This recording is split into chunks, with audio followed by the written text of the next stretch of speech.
어제 우리 시장 양지수 모두 상승했습니다. 다만 투자자들이 기대했던 만큼의 상승은 아니었습니다. 미국 연방준비제도가 이례적으로 금리 인하 B컷을 단행했지만 박스권에 갇힌 우리 시장을 꺼내주진 못했습니다. B컷도 역부족인 걸까요? 반도체 겨울이 올 것이란 모건 스탠리 보고서에 어제 반도체 투심이 굉장히 안 좋았는데요. 이 충격을 모두 소화하고 오늘은 또 다른 모습을 보여줄지 일단 어제장부터 복귀하시죠. 양시장 지수 자체는 괜찮았습니다. 코스피가 0.21% 올라서 2,580.80포인트, 코스닥은 0.86% 상승해 739.51포인트였습니다. 코스피는 3거래일, 코스닥은 4거래일 연속 상승했습니다만 일본이나 홍콩 증시가 2%대 강세를 보였던 것과 비교하면 다른 아시아 증시보다 B컷 효과는 약했다고 해석해 볼 수 있겠습니다. 수급 마감 상황 보겠습니다. B컷보다 무서운 게 바로 외국인입니다. 어제 외국인들이 유가증권 시장에서 물량을 대거 팔아치웠는데요. 외국인 1조 1,718억 원 매도 우위 기록했는데 대부분이 삼성전자와 SK하이닉스에 집중됐습니다. 다만 기관이 8,793억 원 순매수하면서 물량을 받아냈고 개인도 2,648억 원 사자 포지션을 취하면서 지수를 방어했습니다.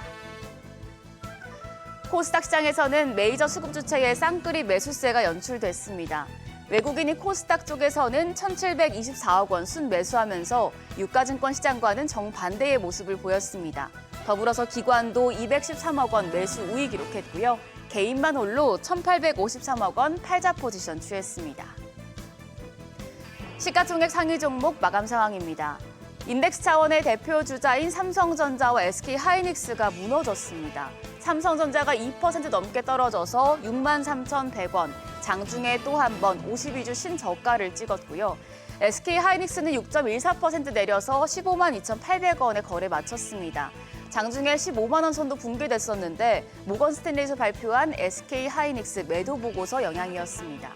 여기에 LG에너지솔루션도 2% 추가 하락했습니다. 반도체는 약했지만 헬스케어 섹터가 좋았습니다.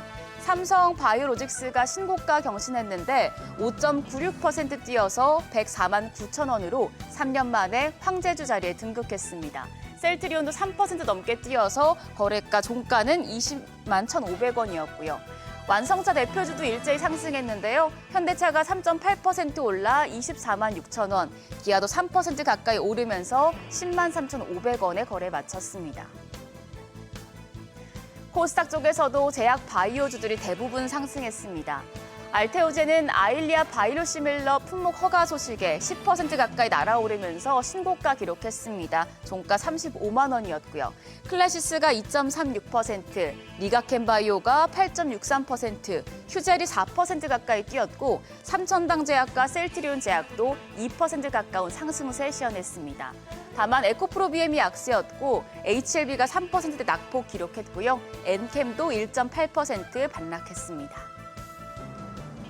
환율은 약보합이었습니다. 정규장 마감 시간 기준으로 달러 대비 원화의 환율은 50전 내린 1,329원의 거래를 마쳤습니다.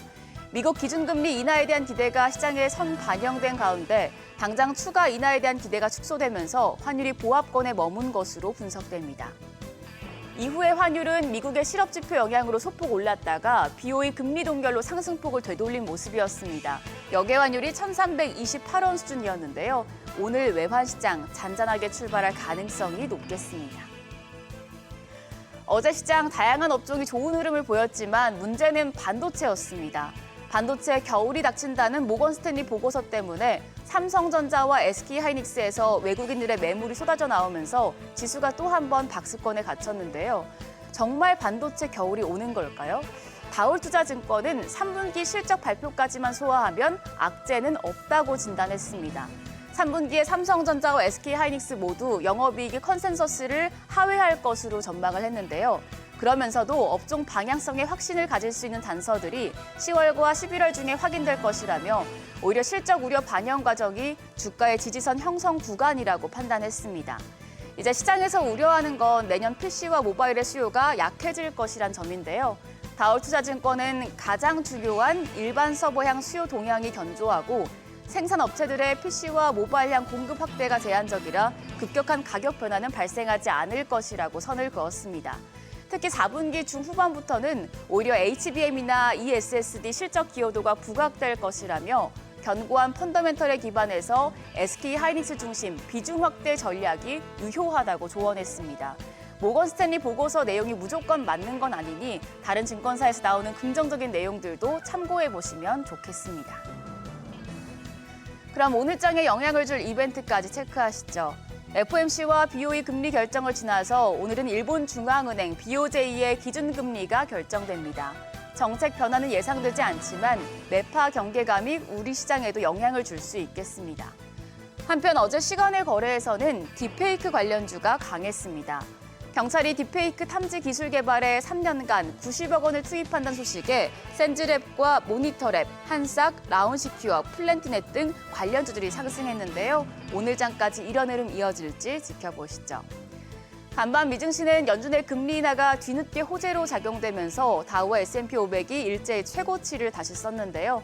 과연 우리 시장도 비컷 효과를 하루 늦게라도 받을 수 있을지 지켜보셔야겠습니다. 지금까지 어제장 오늘장이었습니다.